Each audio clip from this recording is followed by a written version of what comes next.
Episode 3. Right at 9 o'clock, as if by appointment, the sisters-in-law arrived. Suna wiped her hands on her apron and headed to the entrance. Her steps were heavy, like a soldier marching to the battlefield. "Welcome." Suna bowed deeply as she opened the door.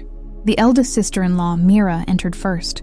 At 67, Mira was adorned head to toe in luxury items, a designer bag with a gold chain, diamond rings sparkling on every finger, as if flaunting that her husband was the vice president of a large corporation. The moment she stepped inside, Mira wrinkled her nose as if smelling something unpleasant. "The food smell is still overwhelming. You should ventilate properly. The smell will get on my clothes." Suna had kept the vent on and windows open since dawn, but she said nothing. An excuse would only bring more scorn.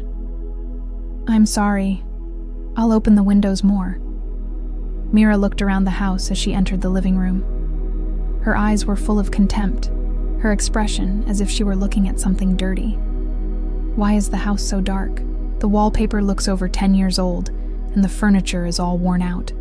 Our doshik has become a department director, but isn't it shameful for his house to look like this? Suna's heart ached. She wanted to renovate, but her husband wouldn't give her the money. He spent lavishly on his suits, watches, and golf equipment, but was stingy with household expenses. But she couldn't tell her sisters-in-law that. "Yes, we're planning to remodel soon." "Soon? You say that every year." At Mira's sharp remark, Suna bowed her head even lower. She had no response. Shortly after, the younger sister-in-law, Sun, arrived. At 55, Sun was dressed more modestly than her sister, but her tongue was sharper. "Sister-in-law, did you prepare the food properly this year?" were her first words, without even a greeting. Sun looked Suna up and down as she took off her shoes. "Haven't you worn that clothes last year? You should wear new clothes for the holiday. Even after 30 years of marriage, you still have no sense." Suna touched the sleeve of her black blouse and forced a smile. This was the only nice clothes she had bought 5 years ago. She couldn't afford new clothes, but she couldn't say that. When the sisters-in-law sat on the living room sofa, Suna went to the kitchen to prepare tea. Her hands trembled slightly as she carried the teacups. It happened every year, but she was still afraid.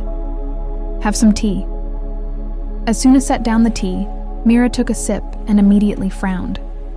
"Is this tea? It's too weak. And these teacups, when did you buy them? They look chipped and stained." In truth, the tea was the right strength, and the cups, inherited from her mother-in-law, were well maintained. But nothing pleased the sisters-in-law. "I'm sorry. I'll make a new pot." "Forget it. It's drinkable." "By the way, where are the kids?" Sun asked. Her voice already held a mocking tone. "Hanul is still jobless, right? 32 and still can't get a job." "He's in a PhD program," Suna answered carefully. "A PhD? Does that put food on the table? At his age, just studying while sucking his parents dry? It doesn't make sense." Mira scoffed. "Our son is already a manager with a salary in the hundreds of millions. Sister-in-law, you raised your son wrong. You raised him too weak."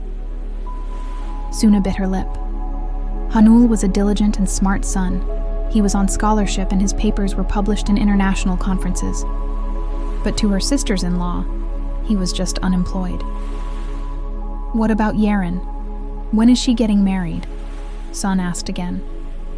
"She just got a job. She says she's not thinking about marriage yet." 27 and not thinking about marriage? Kids these days are so selfish.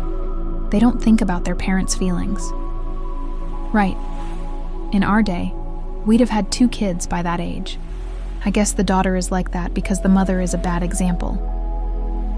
Each word from her sisters-in-law stabbed Suna's heart. She fled to the kitchen under the pretext of getting more tea. Leaning on the sink, she took a deep breath. Tears welled up, but she couldn't cry. Crying would only give them more reason to mock her. "Mom." Yaren came quietly into the kitchen.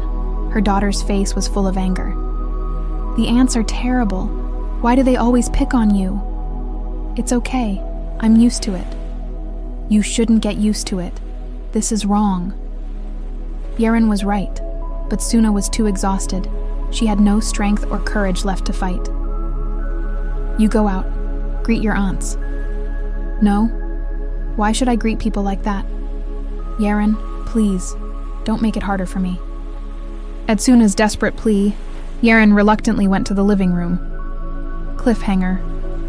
Suna retreats to the kitchen, wounded by the relentless criticism. But the worst is yet to come as the sisters-in-law launch a full inspection of her holiday preparations. Will she be able to maintain her composure? The tension builds in the next episode.